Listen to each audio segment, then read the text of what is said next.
There are islands that don't appear on travel maps, places where the waves sound like the whispers of the dead, and the wind carries the voices of those who never returned. From islands sealed by the secrets of war to lands where no outsider has ever survived, each one holds a curse, a fragile border between life and something far beyond it. Some were abandoned because of poison and radiation. Some are ruled by nature's most ruthless predators, and others are bound forever by the ghosts of their past. There are beaches you dream of setting foot on, and there are shores you should only gaze upon from afar. So take a deep breath, because tonight's journey will take you to the islands humanity was never meant to enter. The places haunted, forbidden, and forever lost to the living. Welcome to Go Discover, where every destination is a warning, and every paradise may just be a gateway to hell. Number 10. Okunoshima, Japan. The Poison Gas Island. There's an island in Japan where silence feels unnatural. The air is calm, the waves are gentle, and hundreds of rabbits hop freely across the grass. Too freely, too perfectly, as if placed there to distract you. To most travelers, it's a charming paradise nicknamed Rabbit Island. But those who know its history call it something far darker. During the height of World War II, this island vanished from Japanese maps. No ships were allowed near. Behind locked gates and camouflage nets, hidden laboratories produced thousands of tons of poison gas, a secret weapon meant to suffocate enemies before they even saw their killer. Scientists worked in isolation, forbidden to speak of what they created. Many never returned home. When the war ended, Japan tried to bury the truth. The bunkers were sealed, the documents burned, the name erased. But the island never forgot. Even today, traces of the deadly chemicals linger in the soil and sea, invisible, yet eternal. Locals whisper that the rabbits were released to test the land after the war, to see if life could survive there again. Visitors come now with cameras and smiles, unaware that beneath their feet lie tunnels filled with corroded pipes, gas chambers, and shadows of a past too toxic to fade. Some say when the evening mist rolls in, you can still smell something metallic, a faint echo of war drifting from the ruins. Okunoshima, a place where innocence masks the machinery of death, and history breathes quietly, waiting to be remembered. Number 9. Gruinard Island, Scotland. The island of anthrax. Off the rugged coast of northern Scotland lies a small island few dare to approach, a silent, wind-beaten patch of land just 1 mile long. No houses, no boats, no life. To the untrained eye, it's just another lonely island. But in truth, it's one of the most contaminated places on Earth. During World War II, when fear ruled the world, British scientists chose this island as a secret testing ground. Their mission, to create a weapon that could kill silently, invisibly, a weapon of disease.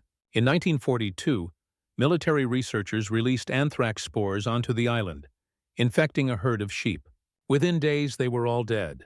The test was a success, but it unleashed something they could never take back.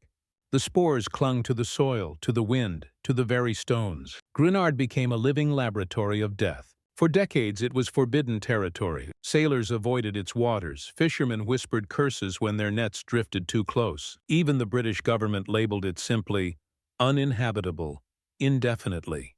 In the 1980s, scientists returned, wearing full hazmat suits, spraying the ground with formaldehyde and seawater in an attempt to cleanse the island. After 40 long years, they finally declared it safe. But the locals never believed it. To this day, no one lives there. No bird's nest, no sheep graze. And when the sea fog rolls in, some claim they still hear the faint bleating of ghostly sheep. A reminder that nature never forgets what humans tried to hide. Gruinard Island. Proof that even the smallest patch of land can hold the deadliest secret mankind ever created. Number 8. Miyakojima, Japan. The island where you must wear a gas mask. Off the coast of Tokyo, there's an island where survival means breathing carefully, where every heartbeat is measured in toxic air. This is Miyakojima, a place where life and danger coexist in a delicate balance, and where every resident must carry a gas mask every single day. The island sits atop Mount Oyama, an active volcano that never truly sleeps. In 2000, it erupted violently, spewing ash and sulfur high into the sky. For 4 years, the island was evacuated, abandoned like a ghost town under a yellow sky. When the residents were finally allowed to return, they came back to a different kind of home, one where the air itself could kill you. Even now, poisonous sulfur dioxide seeps from cracks in the earth. Sirens sound whenever gas levels spike, warning people to mask up or stay indoors. Children grow up knowing how to seal their respirators faster than they tie their shoes. And yet they live, stubbornly, proudly, in defiance of nature itself. Tourists who visit are required to bring their own gas masks. Many say the island feels otherworldly, like stepping into a post-apocalyptic world, where the line between survival and surrender blurs with every breath. At night, the volcano glows faintly red, like a giant heart still beating beneath the ground. A reminder that the island's peace is only temporary. Miyake-jima is not abandoned because it's uninhabitable. It's inhabited because its people refuse to be forgotten. Here, every breath is a challenge, and every sunrise is a small act of defiance against death itself. Number 7. Ramri Island, Myanmar. The Island of Crocodiles. In the sweltering swamps off the coast of Myanmar lies an island that history itself refuses to forget. A place where the line between war and nature blurred, and where the victors were not men, but monsters. This is Ramri Island, known to locals as the island that eats men. During World War II, British and Japanese forces clashed here in one of the most brutal jungle battles in Asia. As night fell, hundreds of retreating Japanese soldiers fled into the mangrove swamps, exhausted, wounded, and starving. But what awaited them was far worse than their enemies. The swamps of Ramri were home to hundreds of massive saltwater crocodiles, the largest and most aggressive reptiles on Earth. Drawn by the scent of blood and the thrashing of men in the mud, the crocodiles attacked under the cover of darkness. Survivors later described hearing screams, then silence. By dawn, the water was still, except for the ripples of tails slipping beneath the surface. Of the 1,000 soldiers who entered the swamp, only a handful made it out alive. The rest became a grim feast for nature's oldest predators. Even today, the island remains eerily quiet. Fishermen refuse to cast their nets near certain inlets, claiming the spirits of the devoured still wander the marshes. The crocodiles, descendants of those same beasts, still rule these waters, patient, watchful, and waiting. Ramri Island stands as a chilling reminder. In war, humans think they are the hunters, until nature decides otherwise. Number 6. Vozrozhdeniya Island, Uzbekistan, Kazakhstan. The Soviet bioweapon island. Deep in the heart of Central Asia, where the Aral Sea once shimmered blue, lies an island that no longer should exist. Its name means rebirth, Vozrozhdeniya. But what was born here was death itself. During the height of the Cold War, this remote island became one of the Soviet Union's most secret and terrifying facilities. Officially, it didn't exist. Unofficially, it was a testing ground for biological weapons. Anthrax, plague, smallpox, diseases engineered not to cure, but to annihilate. Thousands of lab animals were infected and disposed of in shallow pits. Some say not all of them were dead when they were buried. When the USSR collapsed, the scientists fled, leaving behind sealed bunkers, decaying laboratories, and rusted drums marked with faded radiation symbols. But nature had other plans. The Aral Sea began to dry up, turning the once isolated island into a land bridge, connecting it to the mainland. Now the wind carries dust laced with spores and secrets, spreading whispers of infection across the desert. Explorers who've dared to enter describe an eerie silence, laboratory doors still sealed from the inside, animal cages overturned, glass tubes scattered like bones. Some claim to have heard footsteps echoing in the corridors, though the island has been deserted for over 30 years. Others swear the air feels heavier there, as if it remembers. American and Uzbek cleanup teams later confirmed the nightmare, finding live anthrax spores preserved in the sand after decades. They called it a time bomb buried in the desert. Vozrozhdeniya is no longer a true island.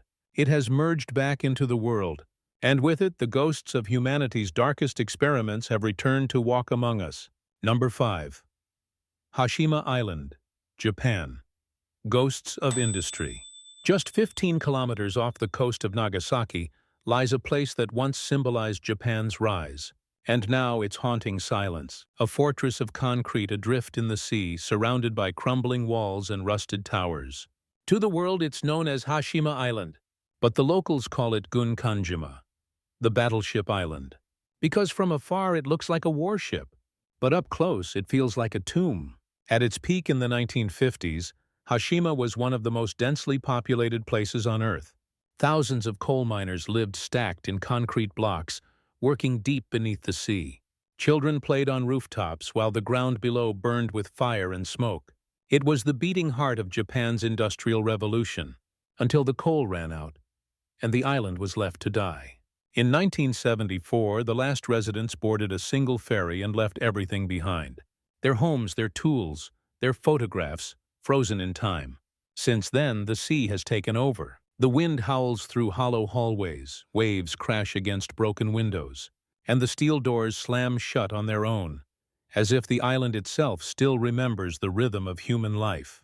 Locals say that on stormy nights, you can still see faint lights flickering in the abandoned buildings, and hear the echo of machinery that hasn't moved in 50 years. Some divers who've explored the flooded tunnels beneath the island claim they heard breathing from behind sealed walls. Though now open for limited tours, large parts of Hashima remain off-limits, not because of danger, but because no one truly knows what's waiting in the dark. Hashima stands as a monument to ambition and a mausoleum for the souls that fueled it, a place where the machines have stopped, but the ghosts of industry never sleep. Number 4. Runit Dome, Marshall Islands, the nuclear tomb.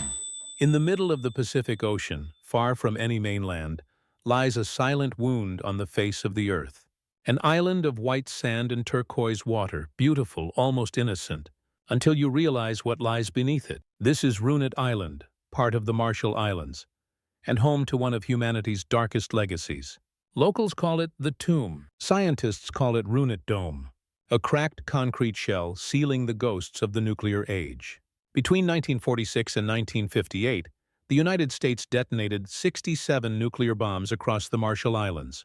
Tests so powerful they turned entire atolls to ash. When it was over, the government gathered the radioactive debris, contaminated soil, irradiated metal, even the remains of weapons, and dumped it all into a crater on Runit. Then they sealed it with a concrete dome more than 100 meters wide. A lid over a grave no one wants to remember. But time does not keep secrets. The ocean rises, the concrete cracks, and what was meant to contain death is slowly leaking it back into the sea. Radiation levels around the dome are still dangerously high. Children born on nearby islands suffer illnesses no one dares to name. Yet the world looks away, pretending the ocean can wash away guilt. Satellite images show the dome glowing faintly in the sun. But when storms hit, waves crash over it, and locals whisper that at night the sea itself seems to hum, as if the island remembers the voices of those vaporized in light. Runit Dome is not just a structure. It is a monument to mankind's arrogance, a nuclear scar on paradise, and a ticking time bomb that the world has chosen to forget. Number 3. Poveglia Island, Italy, Europe's most haunted island. Between the shimmering canals of Venice and the quiet shores of Lido, there lies a small island shrouded in mist. An island no one dares to visit. It looks peaceful from afar. Old trees, a leaning bell tower, ruins half hidden by ivy. But to the people of Venice, it has another name: the Island of the Dead. For centuries, Poveglia has been a dumping ground for tragedy. When the Black Plague ravaged Europe, this island became the final destination for the infected. Boats filled with the sick and dying were sent here to be burned, their bodies piled into pits, their ashes mixed into the soil. Historians estimate that over 16,000 souls were lost on this tiny patch of land. They say even today the ground still smells faintly of smoke after the rain. Centuries later, in the early 1900s, a mental asylum was built on the island. The patients whispered of voices calling their names at night, of shadows moving behind locked doors. The head doctor, fascinated by madness, began conducting experiments on the human mind and the human soul. He would vanish into the bell tower for hours, and one night he was seen climbing to the top, only to fall screaming into the fog below. Some say he was pushed, by the very spirits he tormented. Today the island is sealed off. Even fishermen refuse to cast their nets nearby, fearing they might pull up more than fish. Those who have snuck in describe the air as thick, heavy, filled with whispers that seem to come from nowhere, and eyes watching from the walls. Electronic devices fail, compasses spin wildly, and the bell tower still tolls, though its bell was removed decades ago. Poveglia is not just haunted, it is cursed by memory itself. A place where sorrow became the soil, and every gust of wind carries a fragment of the cries that never stopped. Step too close, and you might not leave with just memories. Number 2. North Sentinel Island, India. The island that kills. In the middle of the turquoise waters of the Bay of Bengal lies an island untouched by time, a fragment of the Stone Age still beating in the heart of the modern world. It is small, lush, and impossibly beautiful. But beauty here is only a mask, because anyone who tries to set foot on North Sentinel Island never comes back.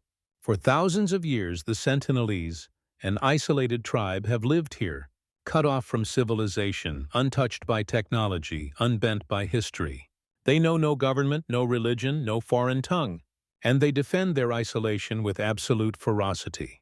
When outsiders approach, whether by ship, drone, or helicopter, they are met not with words but with arrows. In 2006, 2 fishermen who drifted too close were killed instantly. Their bodies still lie somewhere beneath the island's sands, guarded by the very people who ended their lives. Even the Indian Navy enforces a 3-mile exclusion zone, forbidding any approach. Because here, contact doesn't just mean danger, it means death. But what makes the island truly haunting isn't just the violence, it's the mystery. No one knows how many Sentinelese remain, what language they speak, or what stories they tell around their fires at night. They live as their ancestors did 10,000 years ago, while the world outside races toward the stars. Some say they are the last truly free people on Earth. Others call them the last survivors of a forgotten world. From the air, the island looks serene, palm trees swaying, waves breaking gently on golden sand. But if you stare long enough, you'll see figures moving among the trees, watching you back. They do not welcome, they do not warn. They simply protect what is theirs. North Sentinel Island is the final frontier, where humanity's past still breathes, and where the modern world dares not trespass. Number 1. Ilha da Queimada Grande, Brazil, Snake Island. 33 kilometers off the coast of Sao Paulo, in the endless blue of the Atlantic, lies an island where no human is meant to walk. It has no villages, no ports, no sound except for the waves and the wind. And beneath that silence, something moves. This is Ilha da Queimada Grande, better known by the name whispered in fear, Snake Island. It's one of the most forbidden places on Earth, sealed off by the Brazilian government itself, because here nature has written its own law, and it leaves no room for man. The island is home to a creature found nowhere else on the planet, the golden lancehead viper, a serpent so venomous that its bite can melt human flesh within hours. Its venom is 5 times more potent than that of any mainland snake, and there are thousands of them. Scientists estimate between 1 and 5 snakes for every single square meter. That means wherever you stand, something deadly is already watching. Legend says the last lighthouse keeper tried to escape when the snakes began crawling through the windows. He never made it. When rescue teams arrived, they found the house empty, the walls painted red with the proof of what happened inside. Since then, the island's lighthouse has remained sealed, its light forever dark. Only a handful of researchers, under military escort, have been allowed to visit, and only for a few hours. They wear thick boots, padded suits, and carry antivenom that expires faster than their courage. No one stays overnight. Seen from above, Snake Island looks peaceful. Green jungle, golden cliffs, sunlight dancing on the waves. But that beauty is a lie, a warning whispered by the planet itself, that some places are not meant for us. Ilha da Queimada Grande is where nature took back its throne, a living temple of death, untouched, unmerciful, and utterly alive. Here, the earth reminds us of one final truth. We are visitors, and some doors should never be opened. From nuclear tombs to islands crawling with death, from haunted ruins to tribes untouched by time, These are the corners of the earth that remind us how fragile our place truly is. We build cities, erase borders, and claim dominion over nature. But here on these forbidden islands, the world reminds us we were never really in control. Tell us, which of these places would you dare to see with your own eyes? Or are some destinations better left untouched forever? If you love exploring the dark, mysterious side of our planet, don't forget to like, share, and subscribe to Go Discover. Because the world is vast, and its most chilling secrets are still waiting to be found.